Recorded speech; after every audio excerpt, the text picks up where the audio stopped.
Last week, Reuters broke the news that the World Health Organization's Cancer Research Agency, the International Agency for Research on Cancer, plans to declare the artificial sweetener aspartame a possible carcinogen. The move would drastically alter the food service industry, as this classification would indicate to consumers that aspartame could cause cancer. However, some big questions still remain. How likely is it that aspartame actually causes cancer? And how much diet pop would you have to drink to increase your cancer risk? Joining us now to discuss the potential link between aspartame and cancer is Bill Wirtz, journalist and senior policy analyst with the Consumer Choice Center. Given the agency's plan to reclassify the substance, should consumers be worried about aspartame? No, they shouldn't be. Aspartame has been a safe sweetener that has been approved in Canada and many other jurisdictions since about the 1980s. So there's about 200 studies that show the safety of aspartame as a sweetener. And actually, I think the debate is a little silly that has been started by the International Agency for Research on Cancer because it distracts us from the actual problem that we were trying to solve with sweeteners, which is sugar. People should be reducing their sugar intake, and this has been the way to do it. And also, sweeteners are very important if you're, for instance, a diabetic. So, no, people should not be concerned about the intake of aspartame.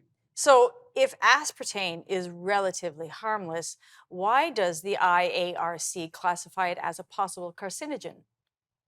So, the reason that the International Agency for Research on Cancer does a different classification than literally every other health body in the world is because they take a different approach to assessing harm. So here we get into sort of, I think this is interesting for your audience, the difference between hazard and risk. So in the English language, hazard and risk are these are trivial differences between those two words. But in science, it does make a significant difference. Hazard is the potential that something can harm you. Risk is the likelihood that it will. So just to illustrate this for you, during the summer, you go out in the sun, and the sun is a hazard because it can cause a sunburn or you can get a sunstroke. But the way consumers manage that risk is by reducing the exposure or applying sunscreen. So this is why it is a hazard, but not a risk. And so in this instance, what we have to look at is the actual exposure. Like, what is the dosage that would be problematic for you? And in the case of aspartame, a person with the weight of about 60 kilogram would have to drink 12 to 36 cans of Diet Coke a day for an extended period of time. And my take is, if you drink that much Diet Coke, you might have a few other problems as well. What else has the IARC given a 2B classification to? Yeah, so the classifications are interesting. So there's four classifications, number 1 and 3. So there's this 1, 2A, 2B, and 3.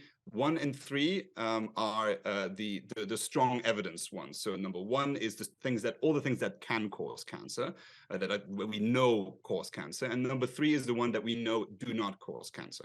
2A and 2B are a bit more ambiguous because both of them are described as possibly and probably, and they do quite a lot of heavy lifting in there. So for instance, in 2B, you have pickled Asian vegetables. So if you're enjoying kimchi, that is also a high carcinogenic risk. And actually, a higher carcinogenic risk is what I'm doing with you right now. As you can see in my background, it's already dark. I am in Europe, and working at night is considered 2A on the carcinogenic risk level for people.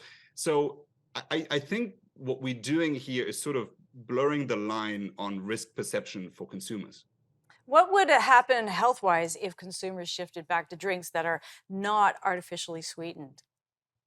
So if you tell consumers that aspartame causes cancer, because a lot of consumers will just read the headline, they will do one of two things. Either they will say, well, aspartame is very dangerous, I'm going back to sugar. And that's the problem we were trying to solve in the first place, for people not to consume as much sugar in their sweet drinks.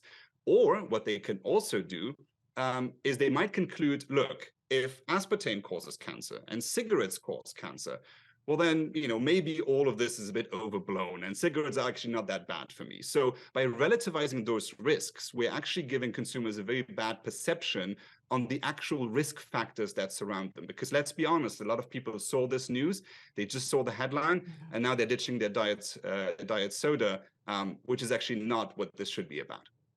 Thank you so much for your time. Thank you for having me. We have to go to break, but when we return, we will be shifting our focus to the latest developments in Hong Kong. Hong Kong officials have demanded that dissidents living abroad should turn themselves in for prosecution, including some who currently live in Canada. Joining us to discuss is Dr. Charles Burton, China expert and senior fellow at the Macdonald Laurier Institute.